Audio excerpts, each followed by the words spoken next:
Walking through the front door of our home, I expected the usual warm greeting. Instead, I was met with cold eyes and crossed arms. "We need to talk," she said with an edge to her voice I hadn't heard before. I set my briefcase down, loosened my tie, and followed her into the living room, completely unaware of the bombshell about to be dropped. She sat across from me, her posture rigid as she stared directly into my eyes. "I know what you've been doing," she declared. My mind raced, confused by her accusation. What exactly did she think I had been doing? "You've been cheating on me," she continued, her voice trembling with what I thought was hurt. "Don't bother denying it. I can see the signs." I was genuinely shocked. In our 8 years of marriage, I had never been unfaithful, not even in thought. I asked for evidence, for any reason why she would suddenly believe this, but she refused to elaborate. "Until you come clean and prove your loyalty to me, there will be no intimacy between us," she stated firmly. This ultimatum left me bewildered. How exactly does one prove a negative? How could I demonstrate I wasn't doing something I never did? Over the next week, her behavior became increasingly erratic. Late-night texts that she would hide when I entered the room. Sudden overtime at work that never happened before. The scent of unfamiliar cologne when she returned home. All while maintaining her accusations against me. I began noting these inconsistencies. The way she would place her phone face down whenever I approached. The mysterious lunch meetings that extended into early evenings.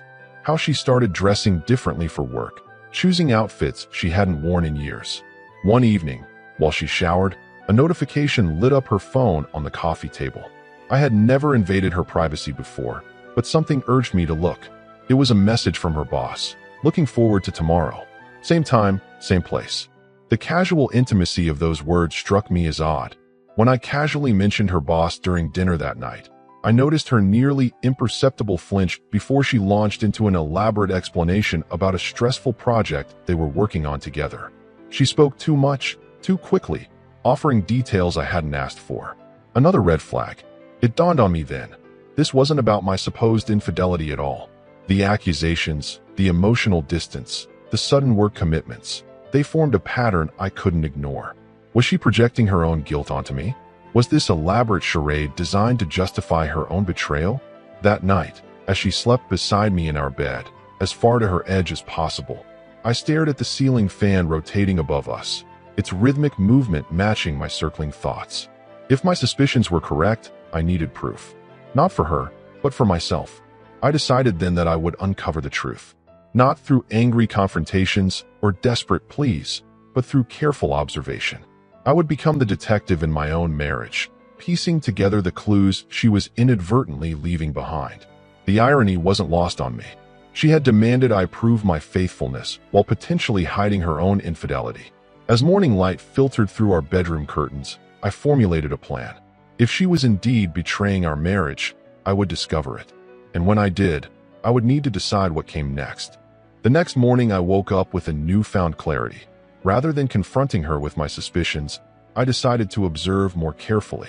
I began tracking her schedule, noting the discrepancies between what she told me and what I could verify. Those client meetings that ran late into the evening. The sudden need to work weekends.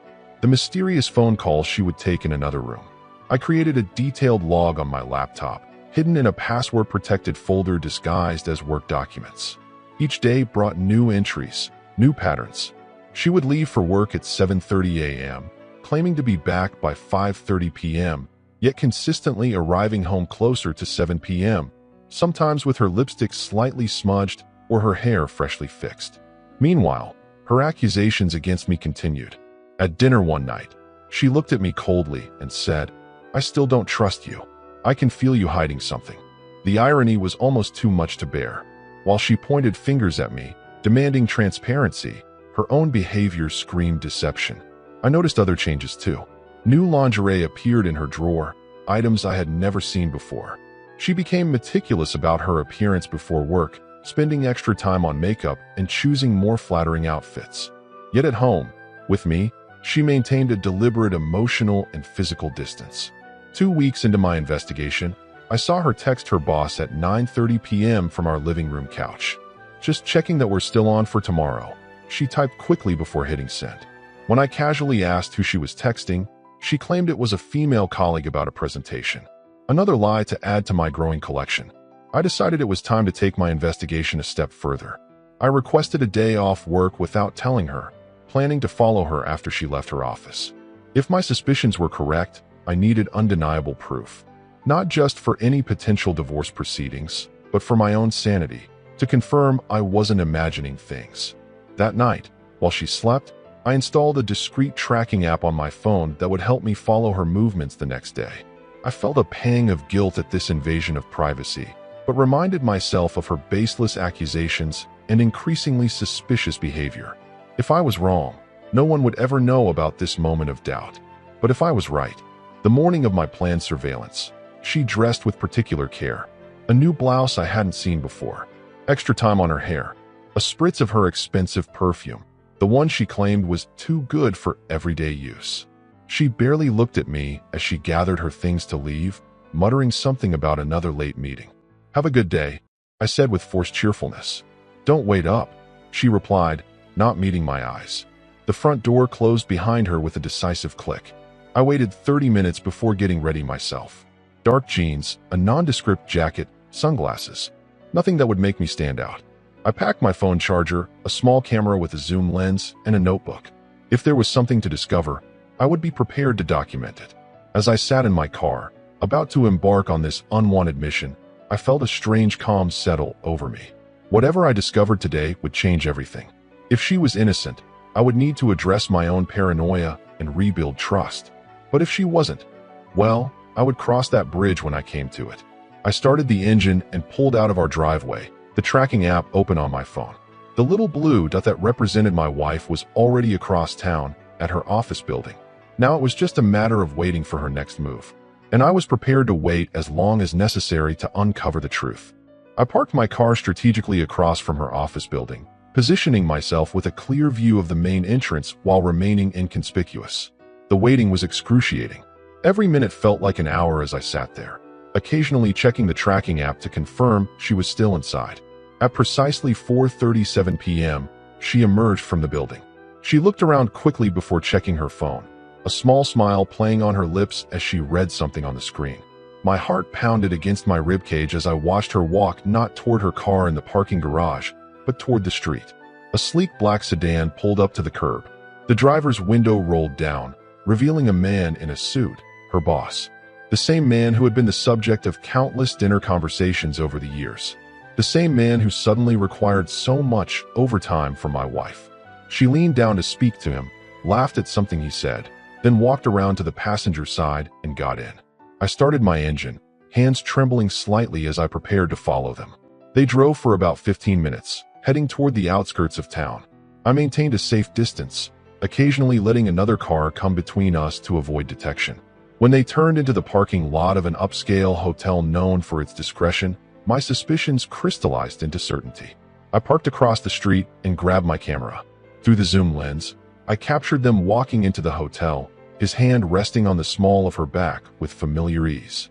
I continued taking photos as they checked in at the front desk, as they walked to the elevator, as his hand moved from her back to her waist. My body felt numb, disconnected from reality, as if I were watching a movie about someone else's life falling apart. Yet my hands remained steady as I documented everything. Each click of the camera shutter felt like another nail in the coffin of our marriage. I sat in my car for nearly 2 hours, processing what I had seen while waiting for them to emerge. When they finally did, I took more photos. They kissed in the parking lot. Not a quick peck, but a lingering embrace that spoke of established intimacy. Then they drove back toward the city, eventually separating so she could retrieve her own car. Following her home was perhaps the most surreal part of this nightmare. Watching her drive the same route she had taken countless times, knowing she was about to walk through our front door and lie to my face again. I parked a block away and waited 15 minutes before driving home myself, needing time to compose my features into a mask of ignorance. When I walked in, she was in the kitchen preparing dinner, acting as if she had just arrived herself. "How was your day?" she asked casually, not even looking up from the vegetables she was chopping. "Fine," I replied, studying her for signs of guilt. There were none. She had become an expert at deception. "Another late meeting?" I asked, keeping my tone neutral. She launched into an elaborate story about client demands and approaching deadlines. I nodded at appropriate intervals while mentally comparing her timeline to what I had witnessed. Not a single detail matched reality. That night, I transferred the photos from my camera to a secure cloud account, then made backups on an encrypted drive I kept in my office. I wasn't yet sure what I would do with this evidence, but I knew I needed to protect it. As she slept beside me, I stared at the ceiling and considered my options. I could confront her immediately, but something held me back. Perhaps it was pride, perhaps it was strategic thinking. Whatever I decided to do next needed to be carefully planned, not executed in the heat of emotional devastation.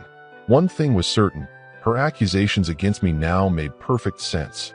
She had been projecting her own infidelity onto me, using it as justification to withdraw from our relationship while she pursued another. The classic strategy of attack as defense. And I had almost fallen for it. As the first light of dawn filtered through our bedroom window, I made my decision. I would not reveal what I knew. Not yet. First, I needed to protect myself legally and financially. Then, when the time was right, the truth would come to light. And it would be on my terms, not hers. The next morning, I called in sick to work for the first time in 3 years. Once she had left for the day, I began making discreet phone calls. My first was to a highly recommended divorce attorney whose card I had acquired from a colleague who had gone through a similar situation last year. The receptionist scheduled a consultation for that afternoon. At 2 p.m., I sat across from the attorney in a sleek downtown office. I laid out my situation clinically, as if discussing someone else's marriage. I showed her select photos from my investigation and explained the ongoing accusations my wife had been making against me. The attorney nodded knowingly. Unfortunately, this is a common tactic, she explained. Your wife is projecting her guilt onto you while creating a narrative that paints her as the victim. If you hadn't gathered evidence, you might have found yourself at a disadvantage in divorce proceedings. We discussed strategy for the next hour. She advised me to document everything, secure my financial assets, and gather more evidence if possible. Most importantly, she cautioned against confrontation until all my preparations were complete. The element of surprise is your advantage now, she said. Don't squander it. After the meeting, I drove to a bank across town and opened a new account in my name only. I transferred half of our joint savings, my legal entitlement according to my attorney. I also began gathering important documents, tax returns, property deeds, investment statements, and making copies that I stored in a safe deposit box. The upcoming Thanksgiving family dinner suddenly presented itself as the perfect opportunity for revelation. Both our families would be there, including her parents who had always treated me like a son. The thought of exposing her in front of everyone initially felt vindicative, but I reasoned that having witnesses would prevent her from twisting the narrative afterward. Over the next 2 weeks, I maintained an Oscar-worthy performance of normalcy. I went to work, came home, and navigated around her continued cold shoulder and occasional barbed comments about trust, all while methodically preparing for the end of our marriage. I continued to gather evidence. Twice more I followed her to rendezvous with her boss. I recorded her lies about working late, saved text messages where she claimed to be places she wasn't. I even managed to capture video footage of them entering the hotel together, her hand comfortably in his, as if it belonged there. Meanwhile, she escalated her accusations. I found cologne on your shirt, she claimed one evening, though I knew she had planted it herself. Your stories about working late don't add up. The projection was so transparent now that I almost laughed at the audacity. Instead, I calmly denied everything while documenting each false accusation. One evening, a week before Thanksgiving, she launched into a particularly vicious attack, accusing me of emotional abandonment. You're never present anymore, she complained, apparently oblivious to the irony. It's like you've checked out of this marriage. I studied her as she spoke, this stranger wearing my wife's face. Had she always been this person, capable of such calculated deception? Or had something changed her? For a brief moment, I felt a flash of pity. What kind of emptiness must exist within someone to create such elaborate lies? The pity didn't last. That same night, I overheard her on the phone in our guest bathroom, whispering intimately to him, making plans for after the holidays when she would finally be free. The divorce attorney had been right. She was planning to leave me, but wanted to position herself as the wrong party first. As Thanksgiving approached, I finalized my preparations. I gathered all my evidence into a presentation that could be easily displayed on any screen. I confirmed arrangements for a temporary apartment starting the day after Thanksgiving. I secured my most important possessions and sentimental items where they couldn't be damaged in a rage. The night before our family gathering, I lay awake beside her, listening to her breathing. Tomorrow would be the last day of our marriage as it had existed. There would be shock, denial, anger, all the stages of grief compressed into one explosive evening. But beneath my anxiety lay a strange sense of relief. The truth, however painful, would finally be acknowledged. In the darkness of our bedroom, I whispered a goodbye to the life we had shared and the love I once believed was genuine.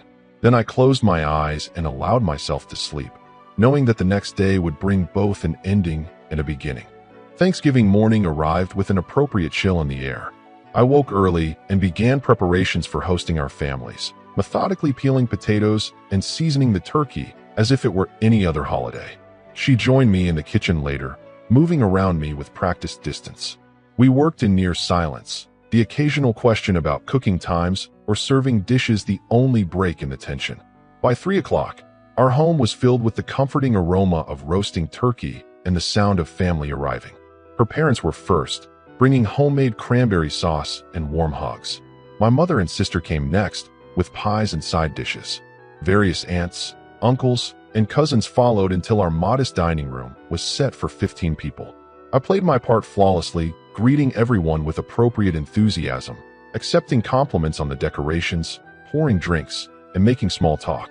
If anyone noticed the strain between us, they were too polite to mention it. Or perhaps they attributed it to the stress of hosting. She performed her role equally well, the perfect hostess with a brittle smile that never quite reached her eyes. I caught her checking her phone repeatedly, no doubt messaging him when she thought no one was looking. Once, I passed the guest bathroom and heard her whispering, her voice taking on that special tone she once used only with me. As we gathered around the table, her father asked to say grace. We all joined hands in a circle, and I found myself holding hers on one side and her mother's on the other.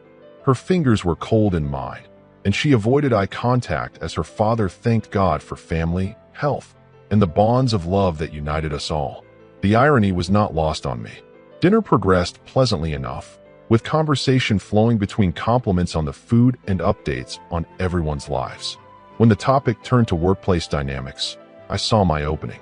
Speaking of work relationships, I said, directing my gaze toward her, it's so important to maintain appropriate boundaries, isn't it? Her fork paused halfway to her mouth. What do you mean? She asked, a note of wariness in her voice.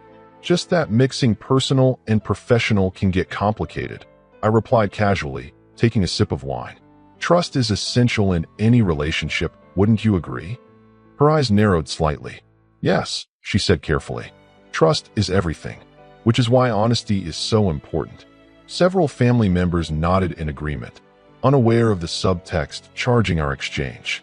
Her cousin mentioned something about trust being the foundation of her own marriage, and the conversation briefly moved on. But I had planted the seed, and I could see from her expression that she felt it taking root. During dessert, her mother innocently asked when we might be thinking about starting a family. An awkward silence fell as everyone awaited our response. In previous years, we had deflected such questions with vague comments about someday. This time, I remained silent, looking expectantly at my wife. We've been having some issues to work through first, she said after a moment, her tone suggesting I was the source of these issues. It's hard to plan for children when trust has been broken. There it was, the first public insinuation. I watched as concerned glances were exchanged around the table. What kind of trust issues? Her mother asked gently. She hesitated, clearly calculating how much to reveal in this setting. I'd rather not get into specifics, she said, her voice trembling slightly for effect. But let's just say I've been disappointed by certain behaviors. Her father frowned. Is everything okay between you two? He asked, looking between us with genuine concern. I could see how her carefully crafted narrative was already taking hold, painting me as the villain in our story. Actually, I said, setting down my fork deliberately, I think it's time we cleared the air about those trust issues. I stood up and walked to the sideboard where I had hidden a small USB drive in my pocket earlier. If everyone could direct their attention to the TV, I have something important to share. The confusion on her face slowly transformed into alarm as I approached our large smart TV in the adjoining living room. "What are you doing?" she asked, her voice rising slightly. "Providing clarity," I replied calmly, inserting the drive into the TV's USB port. "You wanted honesty, didn't you? You wanted the truth about who's been unfaithful." The color drained from her face as she realized what was about to happen. She stood abruptly, her napkin falling to the floor. "This isn't the time or place for whatever you're thinking," she hissed, panic evident in her eyes. "On the contrary," I said, my finger hovering over the remote control. "I think having everyone here as witnesses is perfect timing. After all, you've already started sharing your version of events. It's only fair they see the evidence of who really betrayed whom in this marriage." She moved toward me, hand outstretched to stop me, but it was too late. I pressed play, and the truth was about to be revealed to everyone we loved. The room fell into stunned silence as the first image appeared on the screen. There she was, walking out of her office building, checking her surroundings before approaching a black sedan. The timestamp in the corner was unmistakable, just 2 weeks ago, during her supposed late meeting. "What is this?" her mother whispered, confusion clouding her features. No one answered as the footage continued. The next sequence showed her getting into her boss's car, followed by their arrival at the upscale hotel. I had edited the video to include close-ups of their faces, leaving no room for misidentification. Then came the most damning evidence: their intimate embrace in the parking lot upon leaving, her arms wrapped around his neck, their kiss lasting far too long to be misconstrued as professional or friendly. I heard gasps around the table. Someone, her cousin, I think, muttered, "Oh my God." Her father's face had hardened into stone, while her mother pressed a trembling hand to her mouth. Throughout it all, I remained calm, standing beside the television like a professor during a particularly grim lecture. When the final image faded, a split screen showing her text messages to him alongside her accusations against me, I turned off the display and faced our audience. "For the past 3 months," I said into the silence, "I've been accused of infidelity, emotional withdrawal, and betrayal. I've been denied intimacy and affection in my own marriage based on these false claims. All while my wife has been carrying on an affair with her boss." She stood frozen for several seconds, her face ashen. Then, as if a switch had been flipped, she lunged toward me. "You had no right to spy on me," she screamed, her composure completely shattered. "This is invasion of privacy. Those videos could be manipulated." Her desperate denial only confirmed her guilt to everyone present. Her father stood up slowly, his disappointment palpable. "That's enough," he said quietly. "We all saw what we saw." She turned to him, suddenly childlike in her plea for understanding. "Daddy, it's not what it looks like. He's been distant for months. He drove me to this." "Stop," I interrupted, my voice firm but controlled. "No one drove you to anything. You made choices. Own them." Her mother began to cry softly, supported by my sister who looked at my wife with undisguised contempt.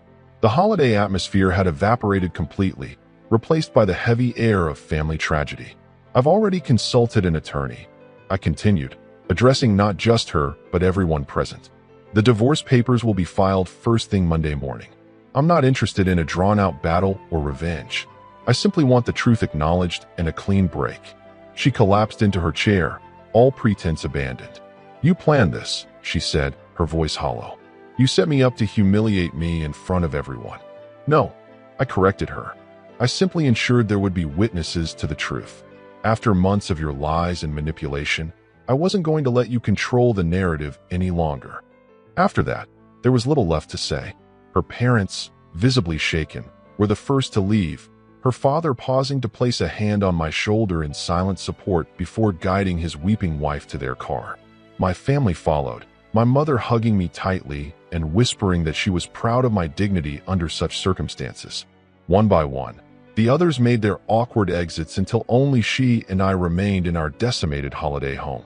"What happens now?" she asked, her voice small and defeated. "Now you pack what you need for tonight and leave," I replied, starting to clear the abandoned dishes from the table. "The rest we'll sort out through our attorneys." "Where am I supposed to go?" I looked at her, this stranger I had loved for 8 years. "I imagine he has room for you. After all, You've been planning your escape for some time, according to that phone conversation I overheard last week.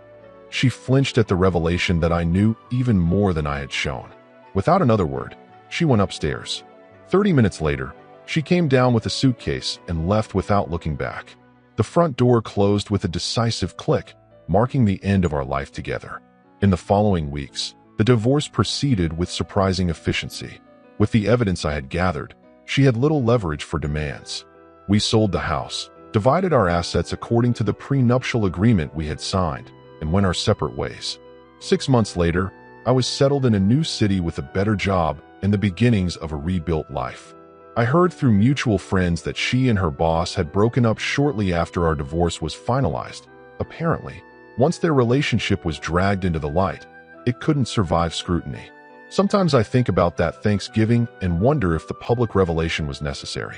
But then I remember how systematically she had tried to destroy my reputation, how convincingly she had played the victim while betraying me, and I know it was the only way to ensure the truth was undeniable.